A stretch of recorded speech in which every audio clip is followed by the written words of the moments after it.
5 seconds ago, I said I didn't even want to record this. But I think it's important to, because not every day is going to be a W, and some days are annoying. And, this is just the life of building an agency and dealing with clients. And, the theme for many years here already has been try to figure out how to do business on purpose and crack the code to lead gen for our type of a business. And, it just is in real time. We don't have to talk about the customers if we don't want to. We don't have to say any of their names, but, 'tis the season for a little bit of natural churn.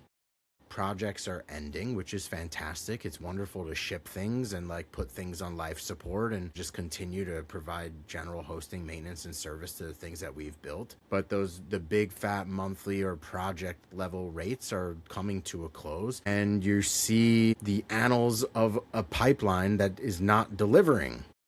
And so what are you supposed to do, right? At the same time that you have clients that are naturally coming to an end of their project, you don't have brand new projects to kick off. And so the perpetual Red Queen scenario of running in place to get as far as you've gotten is our reality, and you and I are trying to figure out, well, now what do I do to replace the business that we're losing, which only keeps us where we're at currently? And you have to run twice as fast to really get anything in the world, to get anywhere fast. And so I felt a little deflated a couple minutes ago, but fuck it. This is literally just how it is running a service-based business. And, I don't have hundreds of customers. I have dozens, but I don't have hundreds. And when you lose a bunch, you got to replace a bunch. And this is just naturally how it goes into the world. It's why we literally built FinForecasting.com for anybody that is trying to pair their projects to their finances and predict their financial future. That's why we built the tool. So I want to be able to see, if I'm going to lose a couple customers over the next couple months and I'm forecasting for them to leave, and if I don't get a new client in that's paying the rate and absorbs that, keep me at break even, what are some of the hard decisions that I actually have to make? So, Mike, what's up, dude? Welcome to another episode of the Stand Up. Definitely not our happiest of stand-ups, but this is a reality. It's something we talk about probably on a monthly basis. Well, it's interesting because, you said we're losing customers. You're not losing customers. That's true. Their projects are complete. That's true. And they enter a maintenance phase, which is at a reduced cost. That is what it is, right? They're still with us. What we hope for our startups is that they succeed wildly and we stick with them. That's and right. we have had startups succeed. The problem is not all of them do. A very large majority don't, or they kind of putter along. But any one of these startups could be back in August or December or February of next year saying, hey, the thing we built, it's working. We need new things for it. And we get that pretty frequently, but it's a very unpredictable business. So if you're in the agency game, that's why I think it's important to record this. Every agency goes through this. Projects either they end or they attrit, but in this case, all of these projects are sort of coming to a close at about the same time. The big crop of customers that we signed in Q3 and Q4 of last year are finishing their projects. They're off into the world. They're happy. There's nobody who's leaving upset. I'll tell you that. That's but right. It's hard. The hard part of so the team is happy because they're completing projects. The hard part of the agency owner is unless you have a project at the exact moment you need to backfill it, you enter the boom and bust cycle. So it's hard to be happy about success because you're like, oh my God, now I have to find the next thing. Do we have some leads in the pipeline? Yeah. Do we have enough? Never. It's never enough. And it is the Red Queen effect. I have an inbox full of folks on LinkedIn talking to me about lead gen at the performance level. And they're probably watching this going, you see it, you're not calling me back, because I've been there and I've done that. And we've tried a bunch of those services. We even built our own lead gen scraper. It's never been successful for us. You've never gotten the really good deals that way. Service-based businesses see networking and referrals. It was exactly what we talked about on our podcast today. Networking and referrals is the thing. But when you're in this situation as an agency, someone once told me that, most agencies run at about 60%. When you look at the whole year, it's about 40% downtime. We built Fin to kind of help us make these tough decisions where it's like, hey, I got to let people know ahead of time that there's not a project to backfill this one. If that's the case that they're in, if they're in that situation, It's hard, dude. It's also very hard because we've talked about this. We talked about this as early as last week. Free the CTO. How are you going to do that? How are you going to do that? You don't get to. In my scenario, it's how agency is hard, especially in the beginning, because there's some days it almost feels like you work for free because you've you're working and working and working, and all these things kind of drop off, and then the bust cycles suck up your free capital.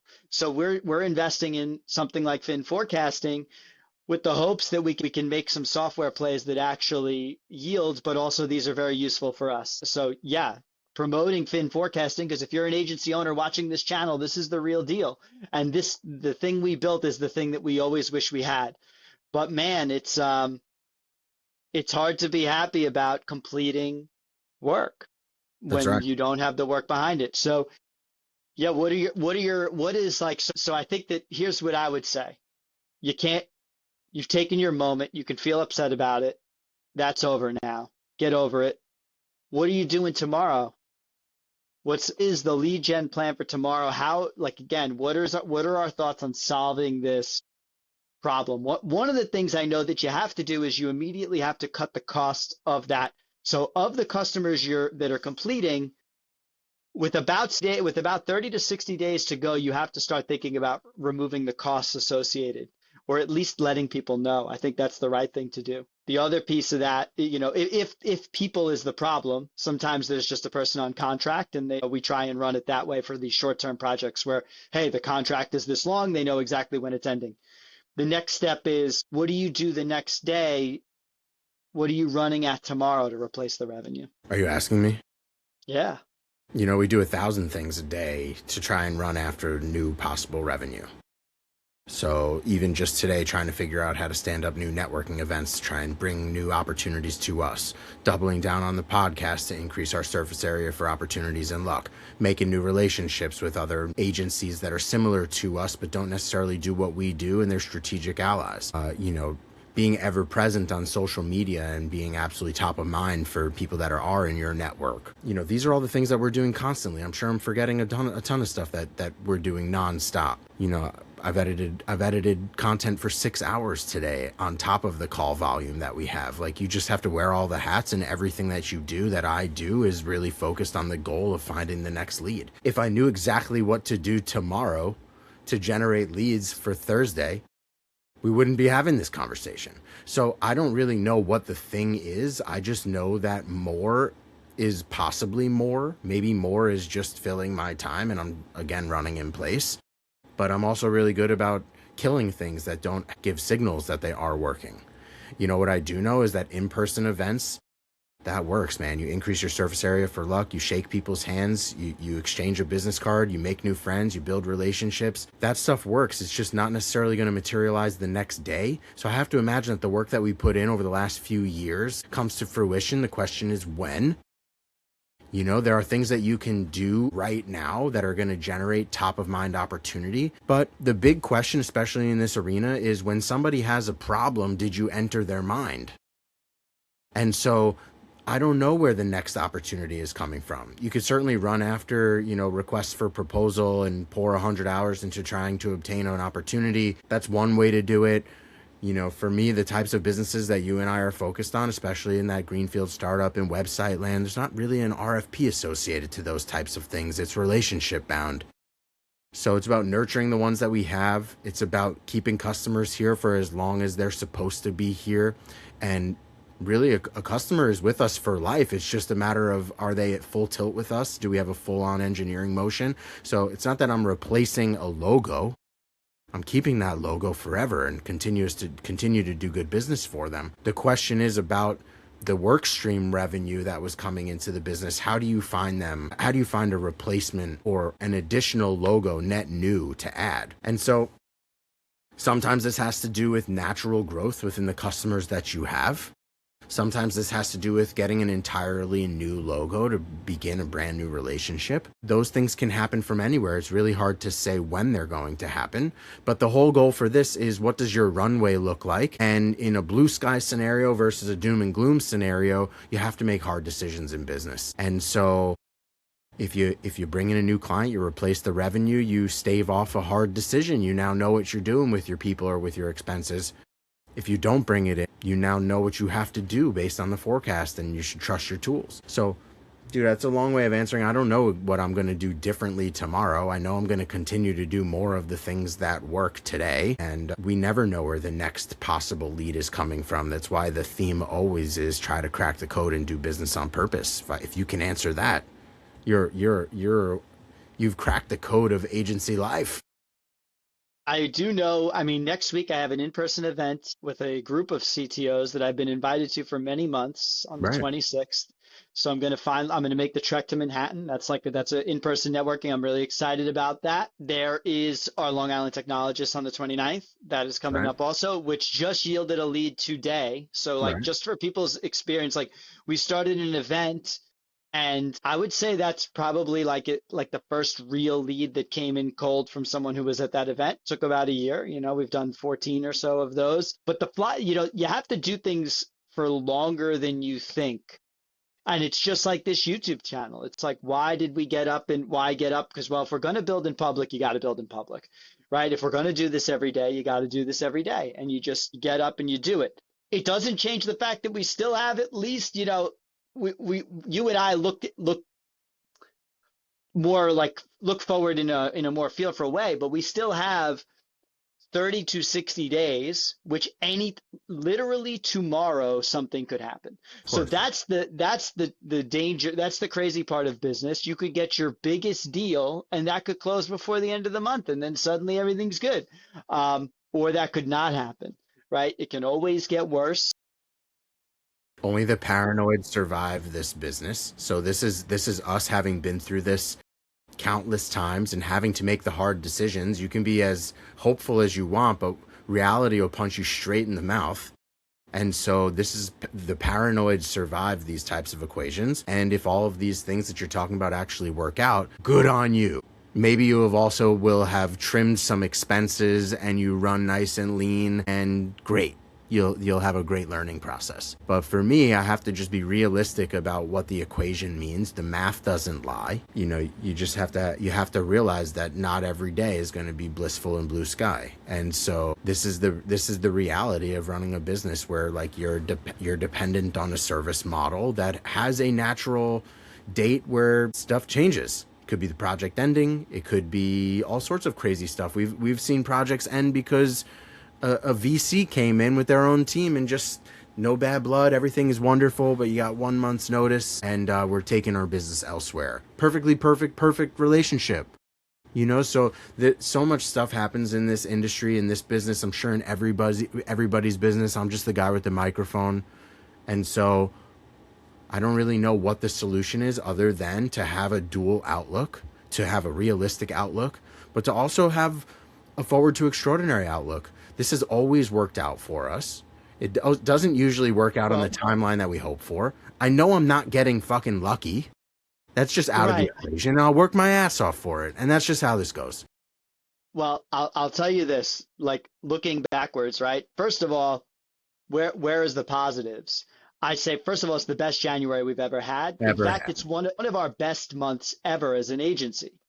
What's happening though is we got the projects ending kind of in February and we're looking at March where we have a big replacement month. And so Fin is allowing me to see in January, I got this replacement line that's showing up for me in March, in April. When I look at our historic numbers though, it's always January, February, March, Takes forever to ramp, right? April, and it ramps and then it drops off again towards the end of the year. It's like October, November, December. January is historically a pretty low month. What could this mean? What do I think about when I think about the financials? Well, I think about, maybe it's swung a little forward on us and like February, March, April is going to be a little tight. That's the pessimistic outlook is, hey, you're going to hit your tight squeeze like you always do, but again, you always recover, and a lot of agencies have reported this to us, and there's just this thing. But however, there's a couple of tailwinds I want to bring up, and I don't love looking at the economy, but I will, because sometimes this helps. One, interest rates are lower, so capital is going to be more available. One. Two, VC money is moving. I have seen people get funded now for the first time in quite some time. We're seeing people now, a lot of them have an AI play, but that's not a bad thing. Like we build AI applications and build applications using AI. So Right. like, hey, there could be a big move. There's a big move now towards these workflows and these efficiencies, and there's a move to hire agencies to do that because they are effectively contractors. It's just less risk than hiring employees. So if I look backwards and I say, is this some kind of a bell curve shift? No, I think that we have a bunch of we did an incredible January. And I think what's going to happen is you're going to see some movement in February, March, because guess what? The year just ended. People are getting back from vacation. People are getting back to school, winter break, right? You got some of that crap happening. Totally. Um, you're again, free capital is becoming available. We have seen a lot more startups get funded than we have seen in the past. Any one of our customers could raise capital. And so this is the other thing. Of the projects that are ending, all are actively selling and raising capital. One, I think, is definitely like, listen, if I was a richer person, I would put my money into that application. You know the one I'm talking about. Yep. So I foresee money there. Another one of our customers is in active talks. They are growing in an enterprise way. So it doesn't always come from new business, but we have existing startups that are doing really, really well and are kind of poised for launch. I love it, dude. For me, I look at that. It's hard to take a day like today because, again, what's the hard part about Fin? The hard part about Fin is now you see it coming. And so now you're like prepared. You know, the alternative is just like get blindsided in March. You and I are looking like, wait, what can we do today to make sure this doesn't work out? Which you do. You have to stay proactive in this moment. Now's not the time to like rest on your laurels. You know, now is the time to make new moves, to take some Right. risks, to try some new things. We have a lot that's coming up. I've got like 8 podcasts scheduled on top of the stand-up show scheduled over the next week and a half. Anything can happen from those types of shows. We have multiple in-person events that we go to. That always happens. There's leads in the email right now. Legitimately. So this is just about going forward, but you don't want to do it at a sacrifice of what your reality is. My reality is it doesn't you don't just close a deal in a day. It could take weeks, maybe even months to close a deal. Sometimes this stuff is just out of your hands. And so you have to be prepared to make the hard decision. You and I are battle tested. I am prepared and I won't lose any sleep over the decisions that have to be made.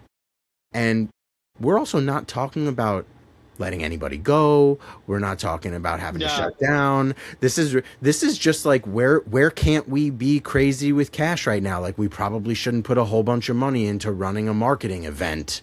We probably shouldn't go hiring somebody. That's the disappointment is correct. We were thinking about another hire. We were poised for growth, and now we're kind of looking at that like, now you're red queen effect. You're running in place for another 3 months till you can we got to hold where we're at. That's right. We got to hold where we're at. This is not about thinning the team. We've been there, dude, where we looked at the books. The accountant goes, you guys got to fire everybody or you're all going down in the next 30 days. And we've been there. That was 4 years ago. We had to make a really hard decision. Today's decisions are really not about letting anybody go. It's not about constricting on expenses. It's about not taking on any new opportunities that come our way. I don't have free cash right now. I can't increase my take home as a business owner. I can't increase the team.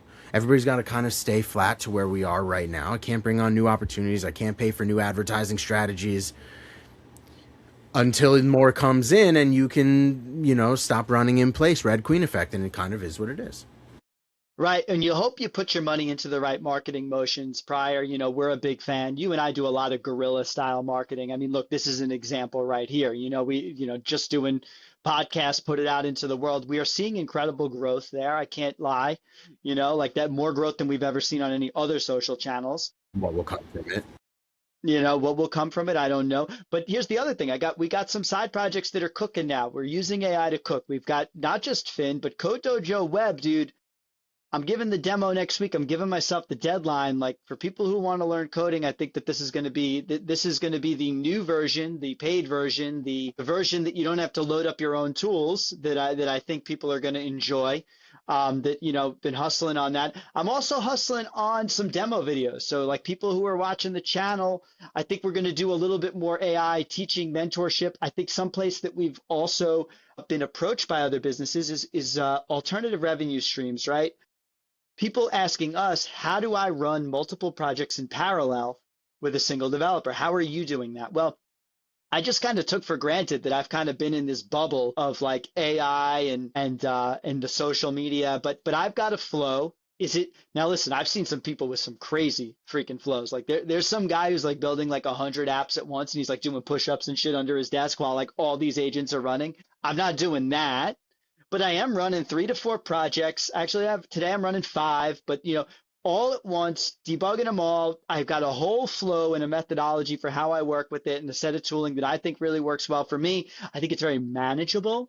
It's not like this psycho insane, like I said, it's not this insane workflow that some people are talking about, but I think it's a manageable workflow for anybody, especially for engineers at agencies that are looking to get a little more juice out of the projects you do have, and kind of work these things out. There's other cool stuff that's happening, dude. I mean, we're building this into Fin. Brian is building this into Fin as we speak right now, so that we can actually have bug tickets taken over entirely by AI in the meantime, because these are things that slow the team down. And if you're thinking like, oh, it's taking someone's job, no, I couldn't hire for that. People would just have to wait for it, and I would get around to it. I'd find some time in the morning to do it. But I'm not, if I get a handful of bug tickets from our hosting clients, I'm not hiring a whole role for that. This is just allowing our clients to get better service. They're going to come back for more, which then will lead to hiring. So capacity is up. We just have to continue to fill that capacity, and that's kind of that's the challenge always. And sometimes these conversations are rather cathartic. Like it's frustrating as it's frustrating for me particularly because I am the business development here.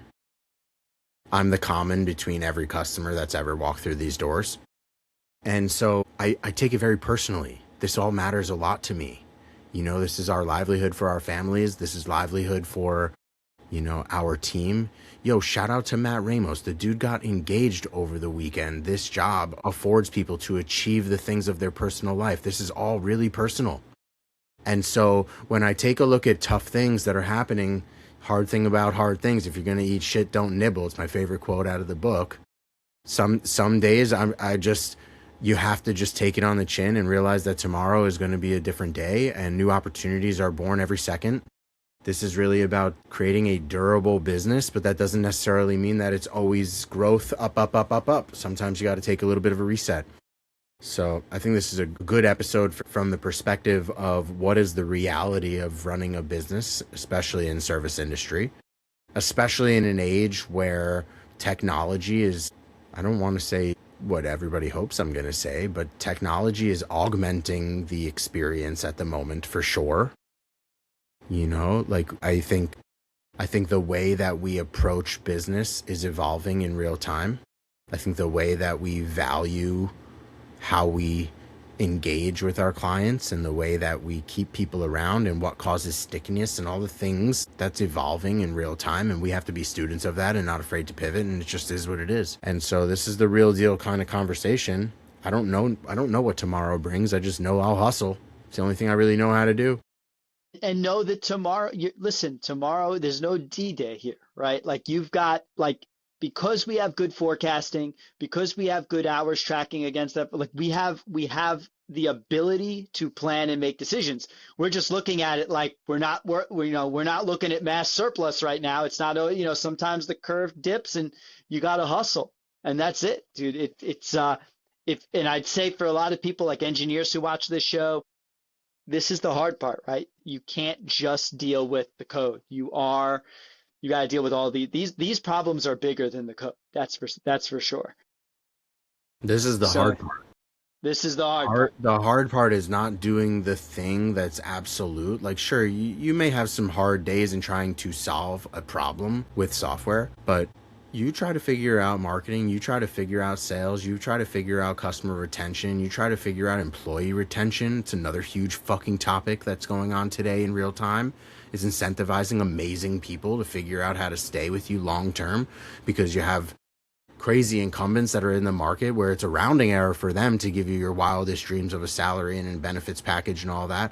It's really hard for a small business to provide a meaningful, gainful employment opportunity. So this is just the topic of today. We could talk about that topic on a different day, but this one is really about us having strong outlook, This is about us having forecasting as top of mind. And this is about us being prepared to make hard decisions. The question is, when do you make those decisions? And with that data, you make the right decision for your business. You also have that third party to talk about, which is what is best for the business in the moment. And so what's best for you and for me is not necessarily what is best for the business. And so we have to think about the trifecta here. And the data helps us to make those decisions soundly. That's right, man. That's right. See you tomorrow. See you tomorrow.